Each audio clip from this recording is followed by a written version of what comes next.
کہ کیا اس کائنات کے اندر کوئی شخص نبی پاک صلی اللہ علیہ وسلم کے جیسا ہے؟ السلام علیکم ورحمۃ اللہ وبرکاتہ۔ میں امید کرتا ہوں آپ سب خیریت سے ہوں گے، جہاں بھی ہوں خیر خیریت سے ہوں۔ اللہ تعالیٰ آپ کو اپنی حفظ و امان میں رکھے۔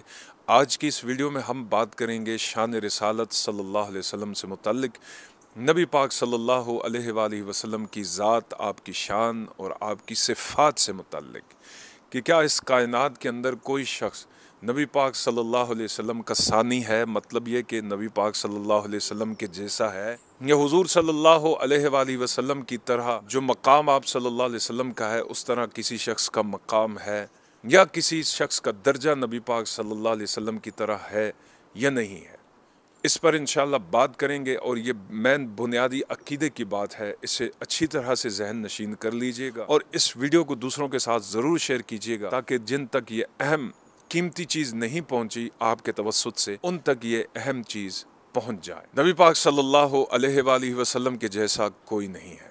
ایک بار نبی پاک صلی اللہ علیہ وسلم نے صوم وصال رکھنا شروع کیا۔ صوم وصال وہ روزے کہ جس میں آپ صلی اللہ علیہ وسلم کئی روز تک مسلسل دن رات روزے کی حالت میں رہتے، نہ دن کو کچھ کھاتے پیتے، نہ رات کو کچھ کھاتے پیتے، بسا اوقات 3 دن، 4 دن، 2 دن آپ صلی اللہ علیہ وسلم کا روزہ ہوتا۔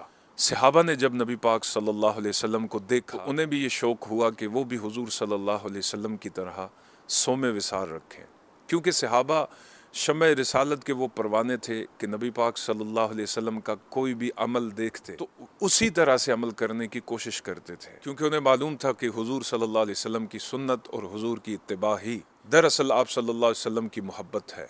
تو وہ حضور صلی اللہ علیہ وسلم کی محبت میں ہر وقت سرشار رہتے تھے۔ حضور صلی اللہ علیہ وسلم کیسے کھاتے تھے اسی طرح صحابہ نے کھانا ہے، حضور کیسے چلتے تھے صحابہ نے اسی طرح سے چلنا ہے، حضور کیسے بیٹھتے تھے صحابہ نے اسی طرح سے بیٹھنا ہے، حضور کیسے نماز ادا فرماتے تھے صحابہ نے اسی طرح سے نماز ادا کرنی ہے۔ المختصر یہ کہ وہ ہر کام میں نبی پاک صلی اللہ علیہ وآلہ وسلم کی طرح کرنے کی کوشش کرتے تھے۔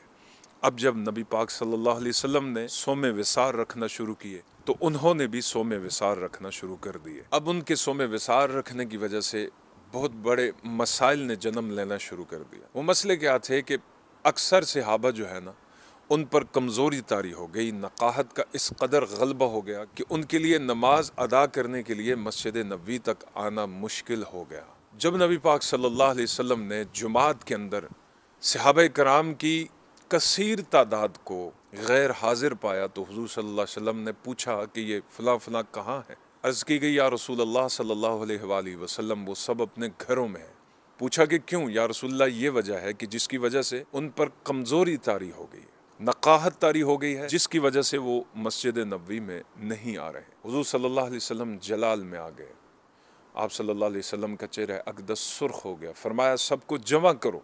چنانچہ سب کو جمع کیا گیا، نبی پاک صلی اللہ علیہ وسلم منبر انور پر جلوہ افروز ہوئے، تمام صحابہ کرام وہاں جمع تھے، جن میں جناب ابو بکر صدیق رضی اللہ تعالیٰ عنہ، جناب فاروق اعظم، عثمان غنی، حضرت علی شیر خدا، حیدر قرار، حضرت بلال، تمام اکابر اجلہ صحابہ وہاں پر جمع تھے۔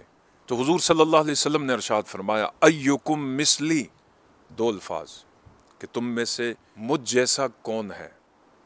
توجہ فرمائیے، تم میں سے مجھ جیسا کون ہے؟ جو اپنے آپ کو حضور کی مثل کہنے والے ہیں، جو یہ کہتے ہیں کہ نبی کی 2 آنکھیں تھیں، نعوذ باللہ ہماری بھی اسی طرح سے 2 آنکھیں، نبی کے دیگر اعضاء جس طرح سے تھے ویسے ہمارے، نبی جس طرح سے بولتے تھے ویسے ہم بھی بولتے ہیں، نعوذ باللہ۔ ان کو یہ سوچنا چاہیے کہ وہ کس شخصیت کے بارے میں بات کر رہے ہیں، ایسی شخصیت جو عالمین کے اندر سب سے افضل و اعلیٰ ہے، کہ جو تمام مخلوقات میں سب سے افضل و اعلیٰ ہے، سب سے اولیٰ و اعلیٰ ہمارا نبی، سب سے بالا و اعلیٰ ہمارا نبی۔ لا یمکن الثناء کما کان حقہ بعد از خدا بزرگ توئی قصہ مختصر۔ جہاں تک یا رسول اللہ آپ کی ثنا کہنے کا حق ہے، آپ کی تعریف کا حق ہے، آپ کی نعت کا حق ہے، تو اللہ کے بعد اگر کوئی بزرگ ہے تو آپ صلی اللہ علیہ وسلم کی ذات اقدس ہے۔ لہٰذا حضور کے جیسا کوئی نہیں ہو سکتا۔ جب حضور نے صحابہ سے پوچھا تم میں سے مجھ جیسا کون ہے، تو کسی صحابی نے جواب نہیں دیا، حالانکہ اس مجلس میں جیسا میں نے ابھی آپ سے کہا بڑے بڑے اصحاب رسول جمع تھے، کیا وہ یہ نہیں کہہ سکتے تھے یا رسول اللہ ہم بھی آپ کے جیسے ہیں، جیسے آپ بولتے ہیں ویسے ہم بولتے ہیں، نعوذ باللہ، جیسے آپ چلتے ہیں ویسے ہم چلتے ہیں، جیسے آپ کھاتے ہیں ویسے ہم کھاتے ہیں، جیسے آپ پیتے ہیں ویسے ہم پیتے ہیں؟ لیکن نہیں، کسی نے جواب نہیں دیا، خاموش رہے، اس لیے کہ ان کو معلوم تھا کہ اللہ کے رسول صلی اللہ علیہ وسلم کی شان اقدس ایسی ہے، وما ينطق عن الهوى، کہ میرا نبی اپنی خواہش کے تحت نہیں بولتا، اپنی خواہش کے تحت گفتگو نہیں کرتا، ان ہوا الا وحی یوحا، نبی جب بھی بات کرتا ہے وہ وحی الہی ہوتی ہے، وہ اللہ کی طرف سے حکم پا کر بولتا ہے۔ تو نبی کا بولنا در حقیقت اللہ کی طرف سے ہے، اللہ کا بولنا ہے، سبحان اللہ۔ تو حضور نے ارشاد فرمایا کہ یاد رکھو میں رات اپنے رب کے ہاں گزارتا ہوں، میرا رب مجھے کھلاتا بھی ہے، میرا رب مجھے پلاتا بھی ہے، اور میرے صحابہ تم اس معاملے میں میری اتباع نہ کرو، یہ چیز میرے ساتھ خاص ہے، تم اس چیز پر عمل کرو گے تو تمہارا یہی حال ہوگا، تم کمزوری کا شکار ہو جاؤ گے۔ لہٰذا حضور نے انہیں صوم وثار رکھنے سے منع کر دیا۔ تو اس حدیث سے آپ اندازہ لگائیں کہ سرور عالم صلی اللہ علیہ وآلہ وسلم کے جیسا کوئی نہیں۔ دنیا تے آیا کوئی تیری نا مثال دا، میں لب کے لے آواں کہ تھو سونا تیرے نال دا، جیسے میری سرکار ہے ویسا نہیں کوئی۔ سبحان اللہ۔ اللہ تعالی ہمیں اس عقیدے کو سمجھنے کی توفیق عطا فرمائے اور سمجھ کر اس پر عمل کرنے کی توفیق عطا فرمائے کہ میرے سرکار کے جیسا نہ تو اس کائنات میں کوئی ہے اور نہ عالمین میں کوئی ہے۔ حضور صلی اللہ علیہ وسلم کی ذات بے مثل و بے مثال ہے۔ اللہ رب العزت اتباع رسول ہمیں عطا فرمائے، محبت رسول عطا فرمائے، دنیا میں حضور صلی اللہ علیہ وسلم کی سنت پر عمل کرنے کی اور آخرت میں نبی پاک صلی اللہ علیہ وسلم کے ہاتھوں سے جام کوثر پینے اور آپ صلی اللہ علیہ وسلم کی معیت میں جنت میں جانے کی توفیق عطا فرمائے۔